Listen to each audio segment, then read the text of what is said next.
Bonjour et bienvenue à ce dernier module de notre série de présentations sur la documentation de processus.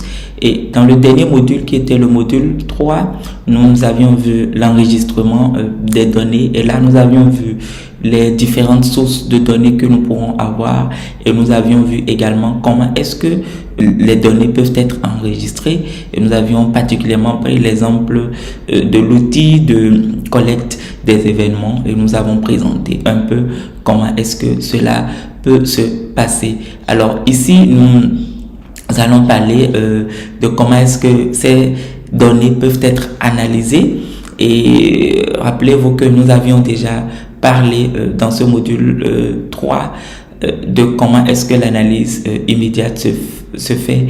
Donc ceci va se concentrer un peu plus sur les autres étapes de l'analyse. À la fin de ce module, nous espérons que vous seriez à même d'énumérer les principes de l'analyse des données de la documentation de processus.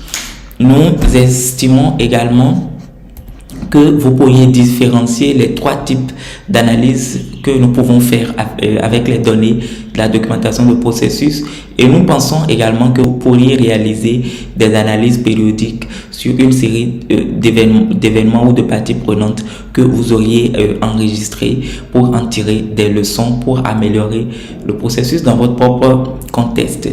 Et nous espérons également que vous alliez acquérir des notions de base pour l'analyse approfondie et identifier les ressources pour en savoir plus. Ce module ne se veut pas faire de vous des experts en analyse qualitative, mais nous espérons quand même vous donner juste quelques indications et pouvoir vous mettre en contact d'autres ressources qui peuvent vous aider à approfondir vos connaissances dans le domaine. Commençons d'abord par les principes de l'analyse des données dans la documentation de processus. Alors, précisons déjà que ces principes sont globalement ceux de l'analyse qualitative et le respect de ces principes fait effectivement le poids de l'analyse dans l'analyse du moins des données de la documentation de processus, comme c'est le cas dans la plupart des études qualitatives. Et les principes de l'analyse qualitative sont retenus ici parce que ce sont celles qui correspondent un peu plus à la nature des données que nous collectons. Et premier principe dont je voudrais parler, c'est la flexibilité et l'adaptation. Alors, l'analyse qualitative et l'analyse dans la documentation de processus ne se fait pas selon un processus rigide, mais cette analyse offre la possibilité de faire d'adaptation non seulement sur les collectes des données suivantes, mais également au cours de l'analyse même en fonction des résultats que nous avons au fur et à mesure. L'itération est une autre caractéristique et un autre principe que nous abordons.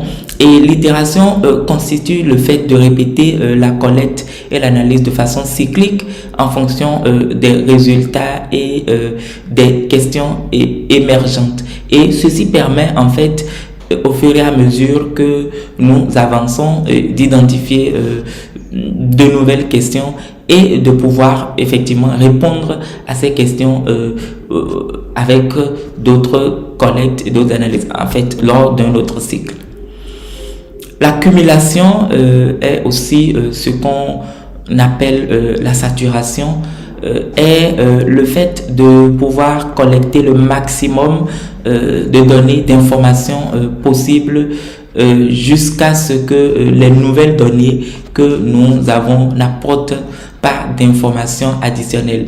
Et ceci permet de s'assurer que les données que nous avons couvrent un éventail le plus large possible en matière d'information et que nous n'avons pas omis une information utile en fait dans la collecte ni également dans l'analyse.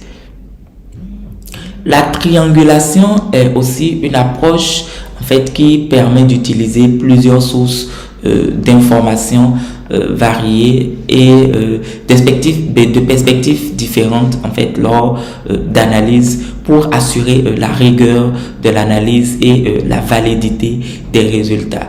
Nous en avions déjà parlé un peu lorsque nous étions au niveau de la collecte des données, et vous convenez avec moi que lorsque nous recherchons des informations à la fois par la lecture, une revue documentaire, mais également des entretiens et aussi une observation participante des événements, cela nous permettra d'avoir plusieurs perspectives en fait de cet événement ou de cette partie prenante et s'assurer effectivement en tout cas que les informations que nous avons sont assez valides pour pouvoir être prises en compte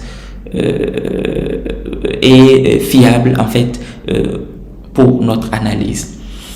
La dernière caractéristique, le dernier principe dont je parle, c'est la réflexivité qui n'est rien d'autre que le fait de reconnaître que celui qui analyse a ses propres croyances, une identité personnelle et qui peut en fait influer sur sa propre analyse.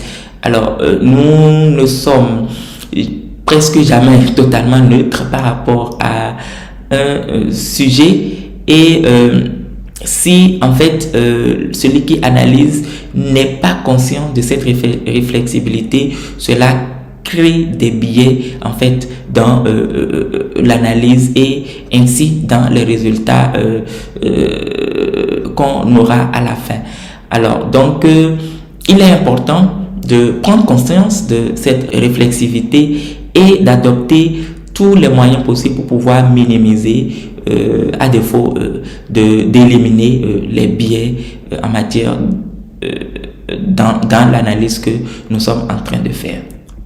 Il faut aussi dire que l'analyse tient compte aussi d'une perspective d'économie politique. Alors, et ceci dit, on essaie aussi d'identifier tous les facteurs en fait qui influent réellement sur le processus. Donc notre objectif en faisant l'analyse, c'est de s'assurer que nous avons effectivement le plus d'explications possible en matière de tout ce qui peut avoir d'effet, que ce soit positif ou négatif en fait sur le processus qui est en cours. Et cela nous permet aussi de voir un peu comment est-ce que les différents acteurs, leurs intérêts personnels, leurs idées, leurs motivations influent en fait les décisions prises lors du processus, mais également les résultats qui sont issus de ce processus. Alors, nous avons 3 types d'analyse. Le premier type, c'est l'analyse immédiate qui se fait déjà pendant l'enregistrement, dont nous avons parlé lors du module précédent, c'est-à-dire du module 3. Et le second type, c'est l'analyse périodique qui se fait sur un ensemble de données enregistrées. Et après cela, nous avons l'analyse approfondie qui se base sur une question de recherche ou une question politique. Alors, comme nous avions déjà parlé de l'analyse immédiate, nous allons directement passer à l'analyse périodique d'un ensemble d'enregistrements. Quelles sont les caractéristiques de cette analyse périodique? Disons que cette analyse périodique se fait, comme le nom l'indique, suivant une périodicité régulière. Alors, dans le cadre de notre projet, par exemple, nous faisions une pause tous les 3 mois afin de pouvoir analyser les données que nous avons. Alors, cette analyse permet de répondre à la question de savoir ce que signifie l'ensemble d'événements ou de parties prenantes qui ont été enregistrées pendant cette période sur le processus étudié. Alors, comment est-ce que toutes ces informations, toutes ces données que nous avons enregistrées peuvent nous permettre de mieux comprendre en fait ce processus et peuvent nous permettre d'améliorer les prochaines étapes en fait du processus. Donc, elle permet ainsi de générer des hypothèses et des recommandations également pour adapter d'abord notre propre exercice de documentation, mais également le processus que nous sommes en train d'étudier. Pourquoi? Parce que lorsque nous faisons d'analyse, nous nous rendons compte parfois en fait qu'il y a peut-être quelques difficultés en fait de collecte, ou bien qu'il y a des questions que nous devons adapter et ainsi de suite. Donc c'est aussi important effectivement pour pouvoir améliorer notre approche même de documentation de processus, mais aussi tout le processus que nous sommes en train d'étudier dans son ensemble. Et cette analyse est descriptive, mais aussi explicative, et nous reviendrons sur cela tout à l'heure. Alors, quel est le processus que suit en fait l'analyse périodique? Quelles sont les étapes que nous suivons pour faire l'analyse périodique? La première des choses, c'est d'abord de s'assurer de la qualité des données que nous avons enregistrées. Donc, de s'assurer que ces données sont le plus complètes possible et sont véritablement exploitables. Et c'est à ce niveau qu'on vérifie en fait les duplications d'enregistrement. Peut-être que le même événement a été enregistré 2 fois, ou bien la même partie prenante a été enregistrée plusieurs fois, peut-être par des personnes différentes. Donc cette première partie nous permet en fait d'harmoniser en fait ces choses et d'éliminer en fait les duplications en fait avant de pouvoir commencer l'analyse proprement dite. Et la seconde étape qui est l'analyse descriptive, se concentre surtout sur les caractéristiques en fait des données que nous avons enregistrées. Nous allons y revenir. L'analyse explicative, quant à elle, se concentre un peu sur l'interprétation des résultats des données que nous avons recueillies. Et nous allons aussi revenir sur cela. Et ces différentes étapes de l'analyse nous permettent de pouvoir identifier des leçons de l'analyse en fait que nous avons faite au cours de la période. Donc, quelles sont les leçons que nous pouvons tirer des données qui ont été collectées pendant la période? Et ceci nous permet aussi de pouvoir générer des adaptations pour pouvoir améliorer le processus dans les phases prochaines. L'analyse descriptive, comme nous le disons, parle surtout de la description des données qui ont été collectées. Alors, nous posons 3 principales questions lors de cette étape. La première question, c'est quelle est la ligne de temps du processus, c'est-à-dire quelle est la succession des événements qui se sont déroulés dans le processus pendant la période que nous avons étudiée. Donc, quels sont les événements qui ont marqué le processus et quelles ont été les grandes décisions prises. Et tout ceci se fait de façon schématique pour pouvoir mieux comprendre, avoir un aperçu en fait des événements et des décisions qui sont prises pendant la période. La deuxième question à laquelle nous essayons de répondre, c'est quelles sont les caractéristiques contextuelles, que ce soit politiques, économiques ou socio-culturelles, qui ont pu interférer avec le processus vers la couverture sanitaire universelle dans le pays. Donc ceci permet de voir un peu, alors les événements que nous avons enregistrés se sont déroulés dans peut-être certains contextes et tout. Donc essayer de faire le point en fait de ces caractéristiques contextuelles qui peuvent avoir d'influence sur le processus. Alors la troisième question, c'est de savoir quels ont été les acteurs impliqués dans le processus, quels sont les nouveaux acteurs identifiés, quels sont les anciens, quels changements y a-t-il au niveau de ces acteurs, et d'identifier les rôles, les positions et intérêts, mais aussi les influences de ces différents acteurs sur le processus, et pourquoi pas aussi l'influence de ce processus sur ces différents acteurs. Nous allons revenir un peu sur comment est-ce que nous créons la ligne de temps, et nous donnons cet exemple en fait. de ligne de temps sous forme de tableau qui a été établi en 2020 pour montrer un peu certains événements clés en fait qui se sont déroulés au Bénin en 2020 dans le cadre de la pandémie de la COVID-19. Alors ici, bon, nous avons juste quelques exemples d'événements juste pour illustrer. Alors donc dans ce tableau, vous voyez la première colonne, nous mettons la date de début et nous mettons dans la dernière colonne la date de fin avec le nom de l'événement au milieu. Vous allez constater que des événements peuvent avoir de date de début sans avoir de date de fin. Par exemple, s'il s'agit d'un événement ponctuel, cela n'aura naturellement pas de date de fin. On va juste préciser la date à laquelle cet événement s'est déroulé. Mais également si l'événement ne s'est pas encore totalement achevé, on n'aura pas nécessairement de date de fin aussi. La ligne de temps peut être aussi représentée sous forme graphique et vous voyez ici toujours avec l'exemple de COVID-19 et au Bénin. Donc vous voyez cette représentation qui présente les principaux événements qui se sont déroulés. C'est un peu les mêmes événements que nous avons présentés précédemment, mais vous avez vu que ça se présentait sur une ligne et avec les dates, avec les différents événements qu'il y a eu pendant ce temps. Donc tout ceci permet de visualiser de façon assez rapide les différents événements, comment est-ce que le processus a suivi son cours pendant cette période.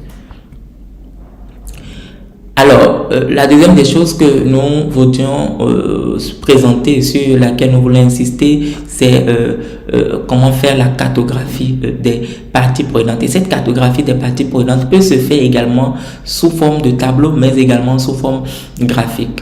Nous présentons ici un exemple de tableau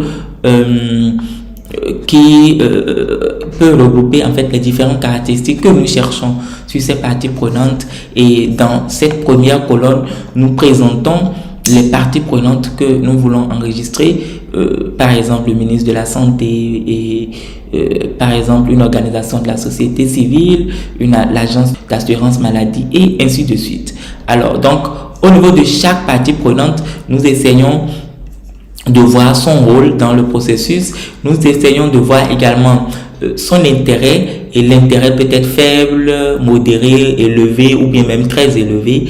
Donc celui qui fait l'équipe d'analyse apprécie en fait l'intérêt selon les données qui ont été collectées sur cette partie prenante. De la même façon, nous apprécions l'influence de cette partie prenante sur le processus.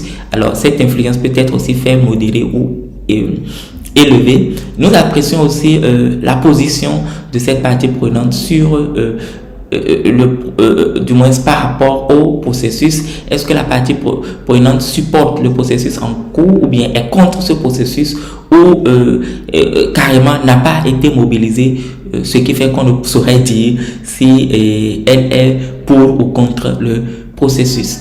Alors, la dernière colonne du tableau présente l'impact, l'influence du processus sur l'acteur, la partie prenante. Donc, comment est-ce que le processus en cours agit sur cette partie prenante. Alors, donc, et cette influence aussi peut être faible, modérée ou élevée. Cette cartographie des parties prenantes peut se faire également sous forme de graphique, et nous présentons un exemple de graphique ici où en ordonnée nous avons l'influence ou le pouvoir en fait de la partie prenante, des parties prenantes je voulais dire, et nous avons en abscisse leur intérêt. Et vous voyez, plus l'influence de la partie prenante est élevée, plus cette partie prenante sera en haut. Donc plus son intérêt est élevé, plus cette partie prenante sera vers la droite.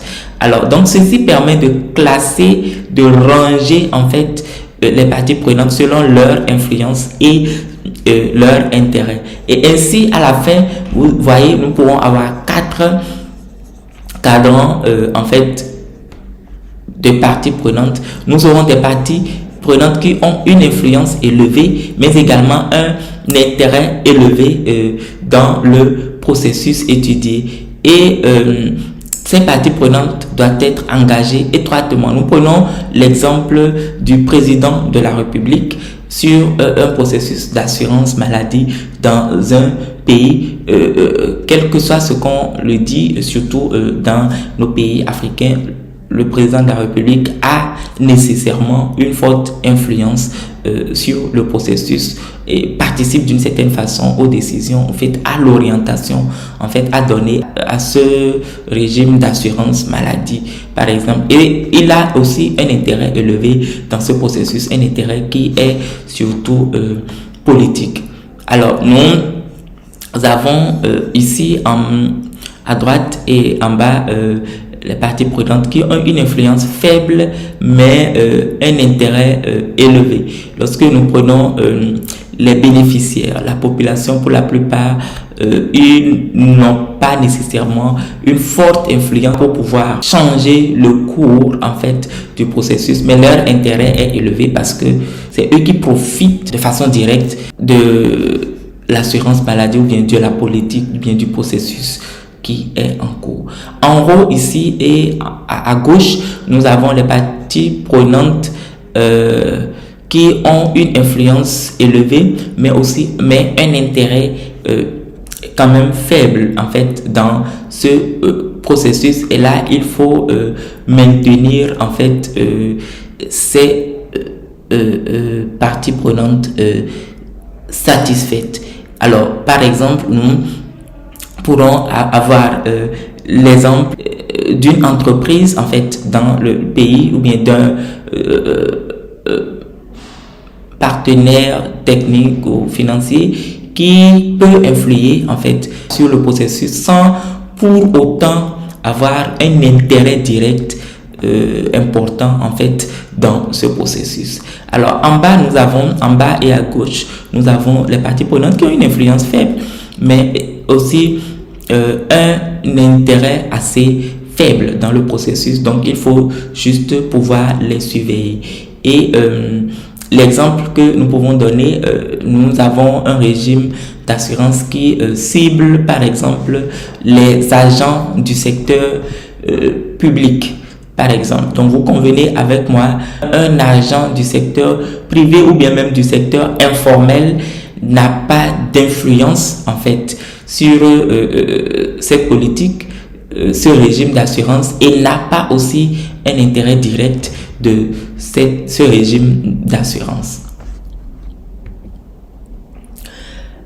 Alors, donc nous venons maintenant à l'analyse descriptive pour voir un peu comment est-ce que cela se passe. Et comme nous l'avions dit, cela permet d'interpréter, en fait, de donner du sens à tout ce que nous avons documenté, toutes ces données que nous venons même de décrire. Donc, c'est de faire parler réellement ces données. Donc, il s'agit surtout de rechercher les connexions, les liens entre les différents événements qui ont été enregistrés. Donc ceci nous permet de dire voilà, cet événement s'est produit parce qu'il y a eu telle chose dans le passé, ou bien voilà un peu les facteurs qui sont derrière en fait le déroulement de cet événement. Donc cela permet de lier des événements entre eux, et cela permet également de voir les différentes connexions entre les parties prenantes, mais aussi des connexions entre les événements et les parties prenantes. Nous pouvons dire bon voilà, cet événement s'est produit et voilà, c'est pour cela qu'il y a eu cette partie prenante qui est intervenue, ou bien nous pouvons aussi dire voilà, à cause d'un événement, par exemple la position d'une partie prenante par rapport au processus a changé par exemple. Donc voilà un peu ce à quoi sert en fait l'analyse explicative. Et à la fin de ce processus, nous identifions les succès majeurs que le processus a connu dans la période où nous avons fait la documentation, et nous voyons aussi les défis qui peuvent être identifiés sur cette période que nous avons documentée et nous tirons aussi les principales leçons à retenir et aussi identifions les potentielles adaptations que nous pouvons faire sur le processus en cours. Après avoir parlé de l'analyse périodique de routine, nous parlons d'un autre type d'analyse qui est l'analyse approfondie basée sur une question de recherche. Appeler cette analyse une analyse approfondie ne veut pas dire que la précédente analyse n'est pas approfondie, mais c'est juste pour dire que celle-ci va un peu plus en avant en fait que la précédente et vous comprendrez pourquoi tout à l'heure. Alors, l'analyse approfondie se base sur une question de recherche ayant rapport avec un aspect spécifique du processus étudié. Et cette question peut provenir des différentes analyses périodiques qui ont été faites et ou bien peut-être que cette question est issue de l'équipe de la documentation du processus ou bien peut-être d'un acteur ou bien d'une équipe en fait de pilotage par exemple d'un processus. Cette analyse approfondie nous permet au fait de savoir comment est-ce que les données qui ont été enregistrées pour la documentation de processus, c'est-à-dire dans notre base de données, peut nous aider à comprendre ou à traiter un problème spécifique lié au processus étudié. Donc, comment est-ce que les données que nous avons peuvent nous aider à répondre à notre question de façon spécifique. Et cette analyse fait appel aussi à d'autres données complémentaires à part les données qui ont été enregistrées dans la base de données grâce à la documentation de processus. Donc, cette analyse amène l'équipe souvent à faire recours à d'autres approches de collecte de données primaires qui pourront aider à mieux répondre à la question. Alors, de ce fait, l'équipe de documentation de processus seule peut ne pas être à même de conduire en fait ce processus de manière adéquate, ce qui fait que très souvent il faudrait associer des personnes qui maîtrisent les méthodes qualitatives et les approches d'analyse des politiques. Alors, quelle est la démarche simple que nous suivons? C'est d'abord de se poser une question, et je l'ai dit tout à l'heure, la question peut provenir de l'équipe, du fait des analyses qui ont été faites, mais également la question peut provenir d'un acteur. Et d'émettre des hypothèses, c'est une ou des hypothèses, donc de se dire, bon voilà, telle explication plausible en fait de cette problématique que nous avons. Donc, cela permet d'imaginer des réponses possibles et de tester en fait ces réponses maintenant au travers des informations contenues dans la base de données de la documentation de processus et éventuellement y associer d'autres données collectées à travers d'autres approches et d'autres sources. Alors, quelles sont quelques bonnes pratiques que nous pouvons mettre à profit pour notre analyse? Nous l'avons dit lorsque nous abordions les principes de l'analyse, c'est qu'il faudrait s'assurer effectivement d'atteindre une certaine saturation, c'est-à-dire qu'il faut approfondir la collecte et l'analyse de données jusqu'à s'assurer effectivement que notre collecte et notre analyse couvrent un large éventail d'informations et que pratiquement il n'y a aucune information utile qui nous échappe. Alors, il faut aussi garder à l'esprit que en fait les caractéristiques des parties prenantes peuvent varier dans le temps. La position d'une partie prenante peut varier dans le temps. Vous imaginez si un acteur était au niveau je ne sais pas, par exemple, de prestataire et devient un ministre de la santé, vous imaginez que son influence sur le processus va changer. Et également, la position également peut changer du fait de certains événements politiques ou autres qui peuvent faire varier la position d'une partie prenante.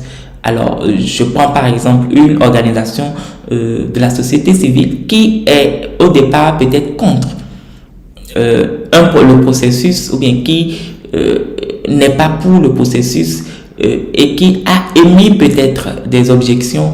Et lorsque ces objections seront prises en compte, lorsque ces inquiétudes sont prises en compte, vous savez clairement que en fait sa position va changer. Donc dans notre analyse, nous devons prendre en considération cela. Une partie prenante qui était opposée au processus peut devenir vraiment supportive ou inversement selon comment est-ce que les événements évoluent dans le temps. De la même façon, pour s'assurer, pour réduire le biais lié à notre propre réflexivité, il faut souvent prendre l'avis de certaines personnes neutres pour pouvoir renforcer l'objectivité de nos résultats. Et il est aussi très bien de pouvoir faire des feedbacks de façon périodique en fait de nos résultats aux acteurs qui ont été interviewés pour clarifier ou pour repréciser certaines réponses. Alors, nous tendons ainsi vers la fin. Alors, nous vous proposons quelques ressources qui vous permettront de pouvoir approfondir votre connaissance sur les méthodes d'analyse qualitative. Donc, nous proposons ces ressources qui seront disponibles en des liens sur lesquels vous pouvez cliquer en commentaire pour pouvoir avoir accès à ces cours ou documents qui vous aideront à mieux comprendre tout ceci. Alors, quels sont les points que nous pouvons retenir de ce module? Premièrement, c'est qu'une bonne analyse dépend des enregistrements de bonne qualité. Et c'est là l'intérêt de l'appurement des données qui est fait au début avant l'analyse. L'analyse commence aussi au niveau de l'enregistrement et nous l'avons déjà dit, l'analyse commence par une analyse immédiate des données de chaque acteur ou événement enregistré déjà lors de l'enregistrement. Et l'analyse des données de la documentation de processus respecte les principes de l'analyse qualitative et inclut une perspective d'économie politique. Et nous l'avions dit, c'est effectivement le respect des principes de l'analyse qualitative qui donne la valeur effectivement à notre analyse, mais également aux résultats que nous allons obtenir. Nous savons qu'il y a trois types d'analyse: l'analyse immédiate, l'analyse périodique sur une série d'enregistrements, mais l'analyse approfondie qui se base sur une question précise de recherche. Il est recommandé de pouvoir recueillir des feedbacks pour pouvoir améliorer la validité des résultats que nous avons. Et l'analyse doit surtout conduire à l'action.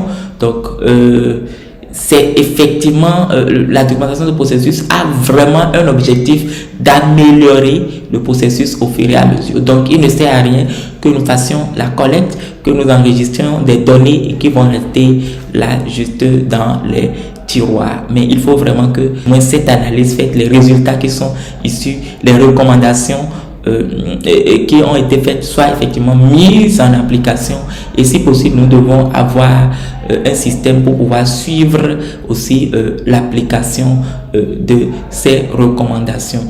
Alors le processus de la documentation bien et même et de l'analyse aussi est un processus périodique, et nous l'avions déjà dit dès le départ, la documentation de processus ne s'arrête pas juste à une analyse, mais d'une analyse peut effectivement provenir d'autres questions ou bien d'autres éléments que nous voudrions bien pouvoir approfondir lors du cycle prochain de la documentation de processus.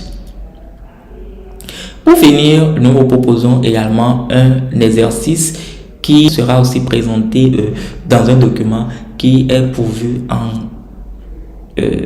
annexe de cette vidéo.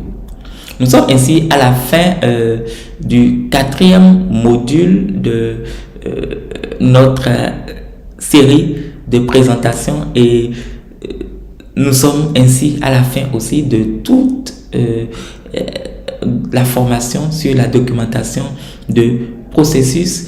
Et comme d'habitude, nous aimerions avoir vos feedbacks en termes de questions ou de commentaires. Donc, n'hésitez pas à nous contacter à l'une des adresses qui s'affichent sur cette diapositive.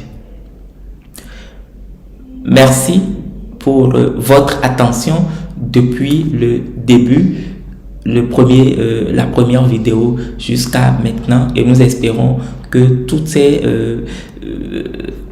notions que vous avez reçues et que notre méthodologie de la documentation de processus va effectivement vous intéresser et que vous allez l'appliquer et nous donner aussi des feedbacks. Merci et bien à vous.